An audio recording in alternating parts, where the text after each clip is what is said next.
इस तरीके से संधियों को पढ़ा होगा, लेकिन आने वाले आपके एग्जाम में हिंदी संधि का डीप नॉलेज आपको होना चाहिए।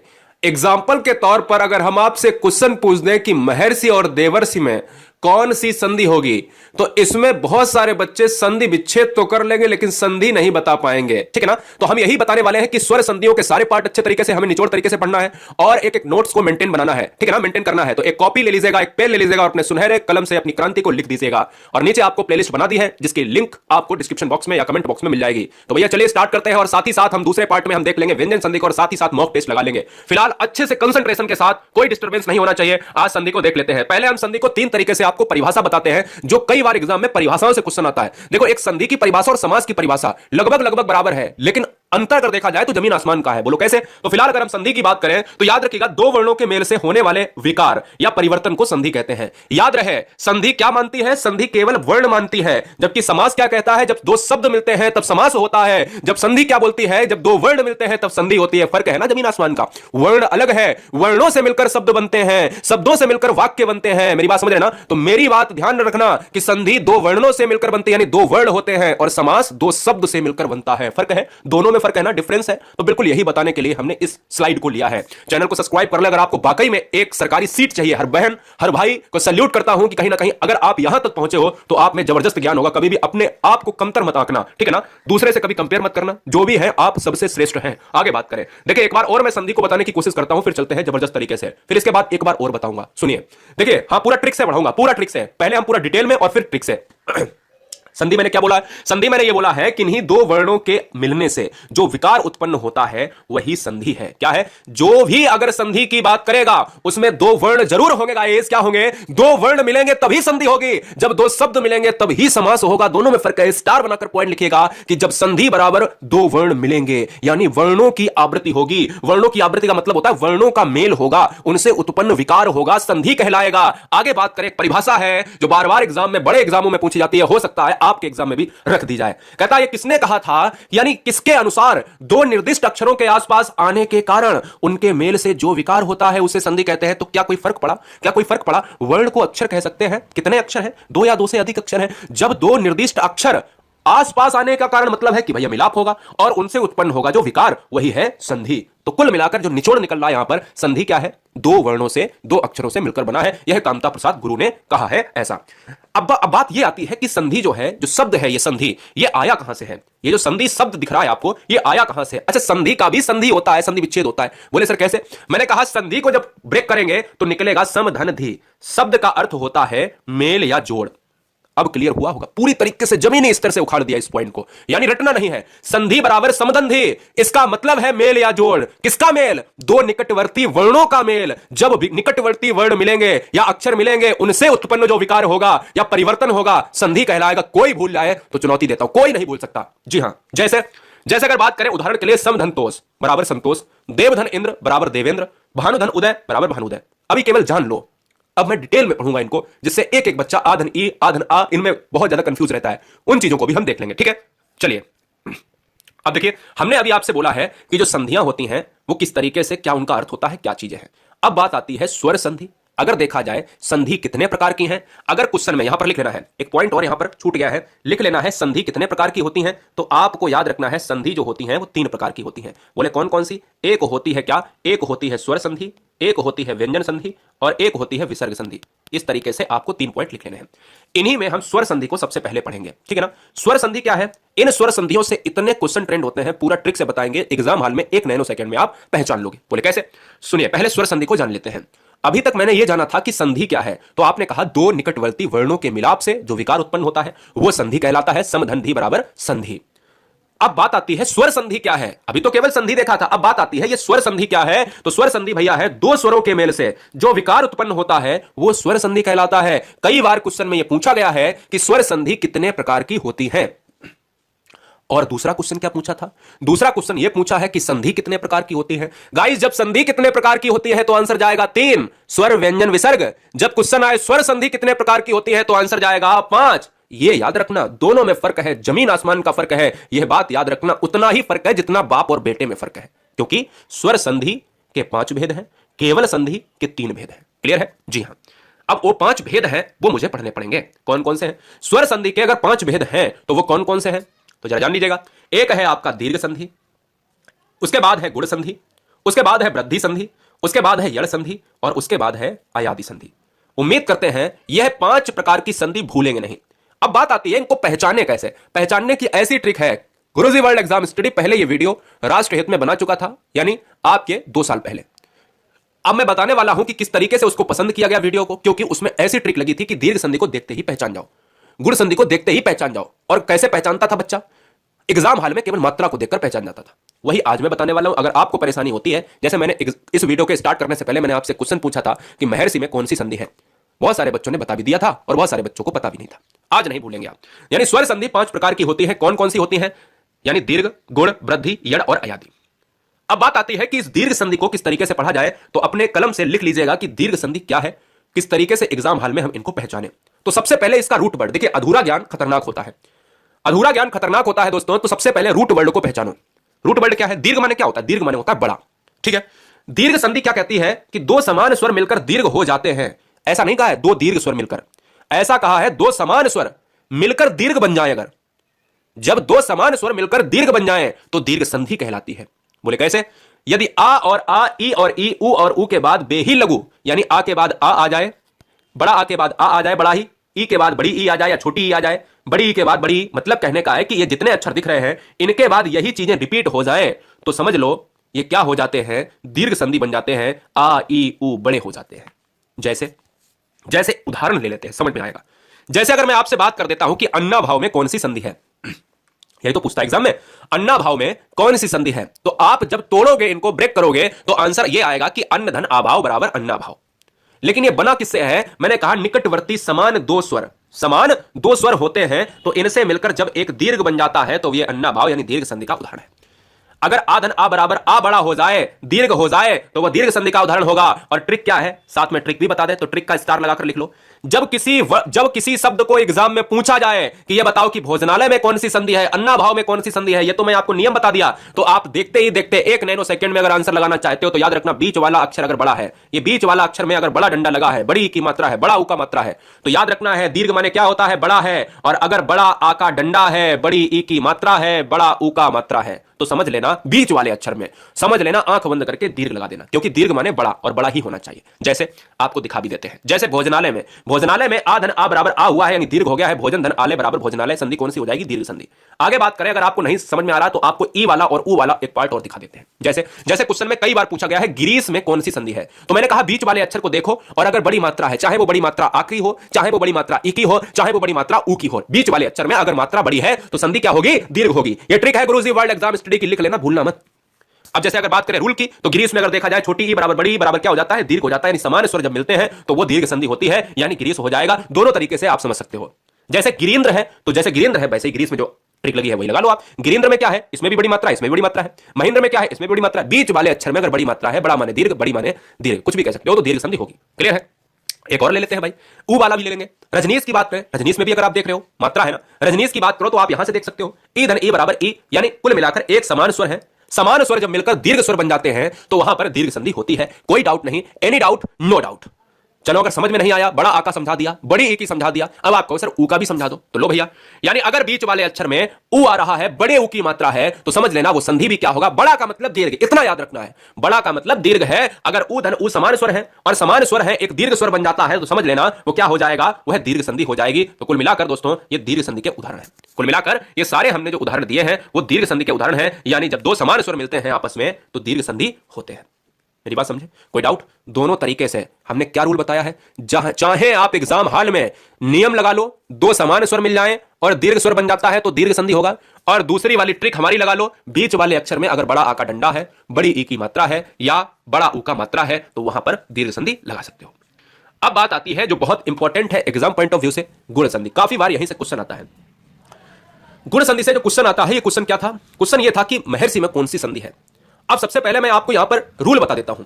गुण संधि का जो रूल है वो क्या है? यदि आ या और बड़ा आ के बाद ई या और ई, ऊ या और बड़ा ऊ और री आए तो दोनों मिलकर क्रमशः ए और अर हो जाते हैं। यानी कहीं अगर आपको अर मिल जाए, कहीं भी अगर आपको संधि विच्छेद में अर मिल जाए तो वो पक्का गुण संधि होगा। कहीं आपको अगर री मिल जाए तो वो पक्का गुण संधि होगा। यहीं से क्वेश्चन हमेशा बनता है और आगे भी एग्जाम में आएगा, कई बार बनता है। अभी तक तो जितने एग्जाम हुए हैं यहीं से क्वेश्चन बना है।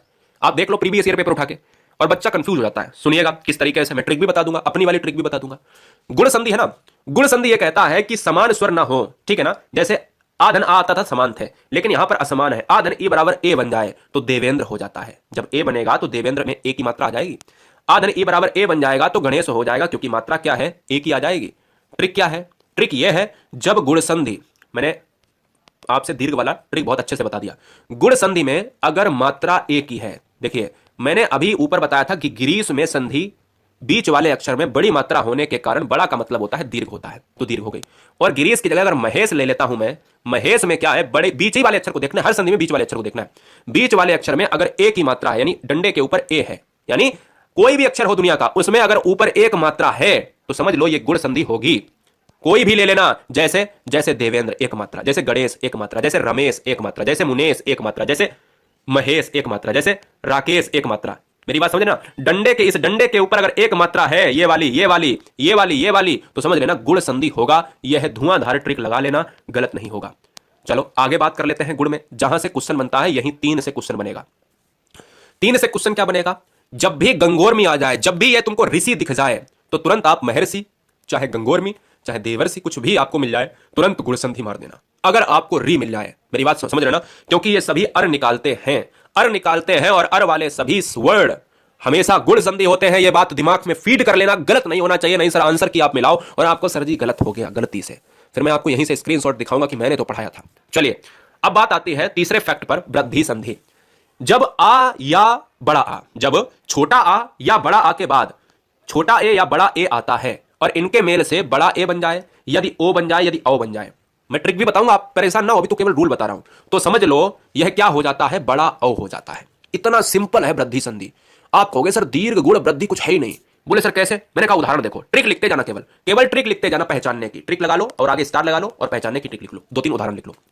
वृद्धि संधि को पहचानने, अभी मैंने ऊपर क्या बताया, मैंने कहा गुण संधि में आंख बंद करके ये देखो कि डंडे के ऊपर बीच वाले अक्षर में एक मात्रा है तो आप लगा दो, राकेश है तो एक मात्रा है तो आप क्या लगा दो, लगा दो, कोई दिक्कत।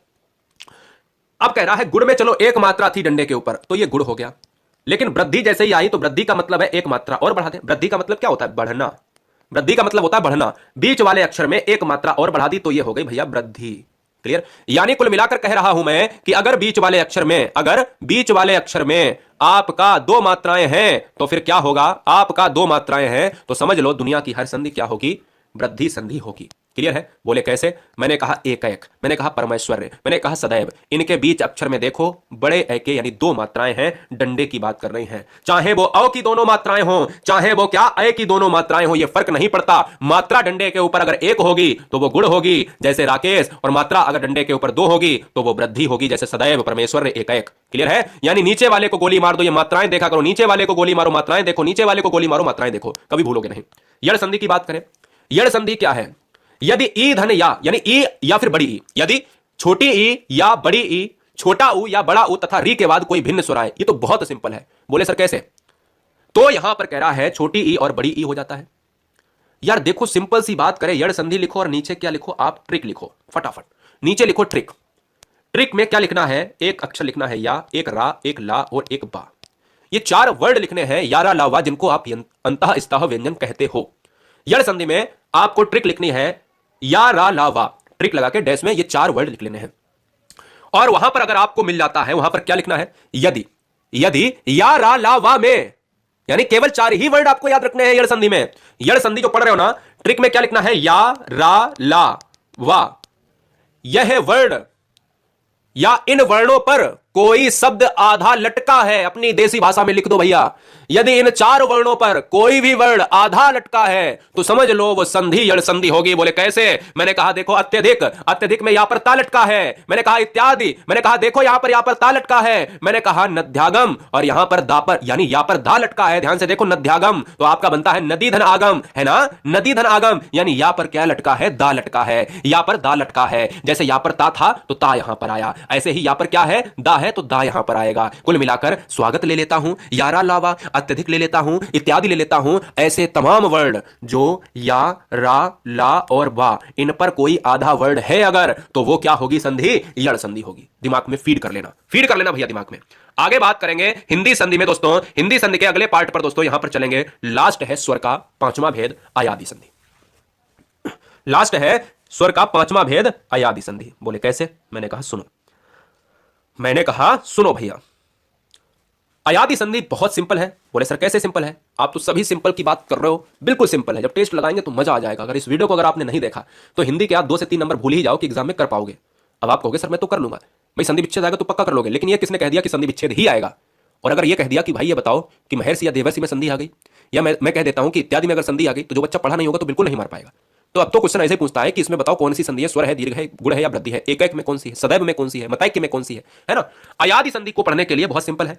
अयादि संधि की बात करें, यदि ए और या यानी बड़े ए, छोटे ए के बाद या ए की बात कर रहा है बड़ा ए है, यानी छोटा ओ या फिर है बड़ा ओ के बाद कोई भिन्न स्वर आए तो वो क्या बन जाता है? ए का ए हो जाता है और बड़े ए का आय हो जाता है, और ओ का अब और औ का अब हो जाता है। बोले सर कैसे? अगर ये चीजें आपको बिल्कुल नहीं पल्ले पड़ रही तो समझो, नीचे लिख दो ट्रिक। अयादि संधि के नीचे लिखो ट्रिक कैसे पहचाने, तो सुनिएगा।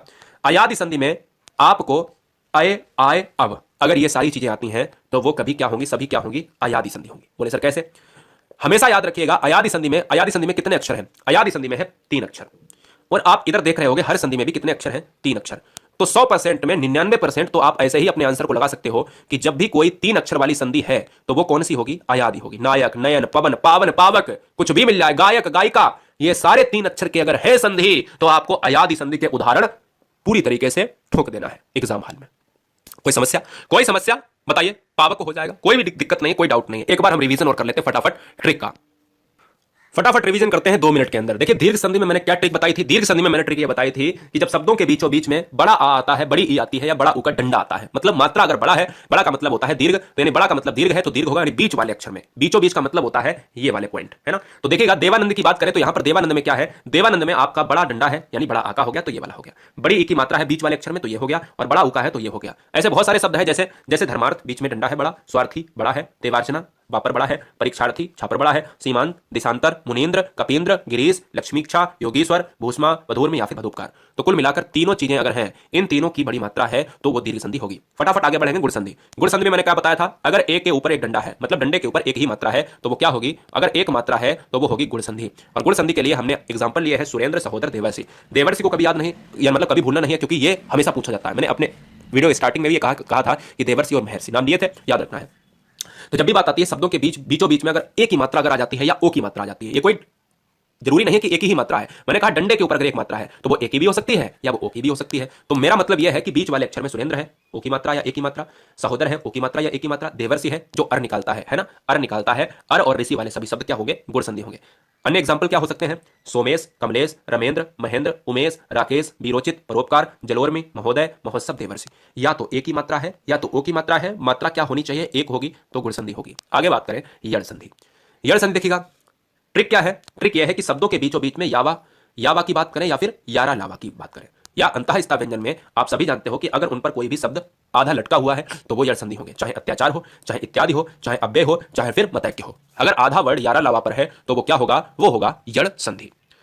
एग्जाम्पल के लिए और ले लेते हैं। अभ्यास में कौन सी है? यड़ है क्योंकि या पर आधा शब्द लटका है। स्वागत में यड़ संधि है क्योंकि वा पर आधा लटका है। पित्रादेश में पित्र यानी रा पर आधा लटका है, ध्यान से देखो, पितृधन आदेश।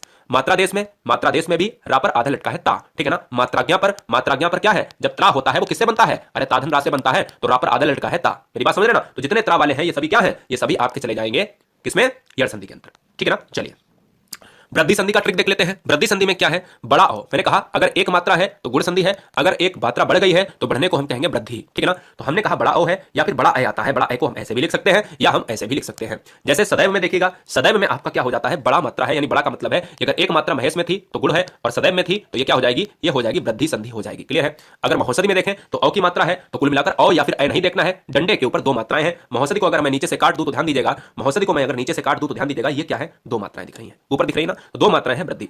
अन्य एग्जांपल क्या हो सकते हैं? एक 2 मात्राएं, ऊपर लोकेशण 2 मात्राएं, मतैक्य 2 मात्राएं, धनेश्वरे 2 मात्राएं, महेश्वरे 2 मात्राएं, रमेश्वरे 2 मात्राएं, बनौषधि 2 मात्राएं, दंत्योष्ट 2 मात्राएं, ठीक है ना। बहुत बढ़िया। लास्ट का बचता है अयादी संधि। अयादी संधि का मतलब होता है कि शब्दों के बीचों बीच या और बा आता है। या और बा आता है, नयन हो, पवन हो, पावक हो, गायक हो, कुछ भी हो। अगर या बा आता है, दूसरी ट्रिक क्या है कि ये सभी शब्द लगभग 99% 3 अक्षर के होते हैं और 3 अक्षर की ही हमारी क्या है, अयादी संधि है। सब्सक्राइब करें गुरुजी वर्ल्ड और बेल आइकन को प्रेस करें सबसे पहले सिलेक्शन के लिए।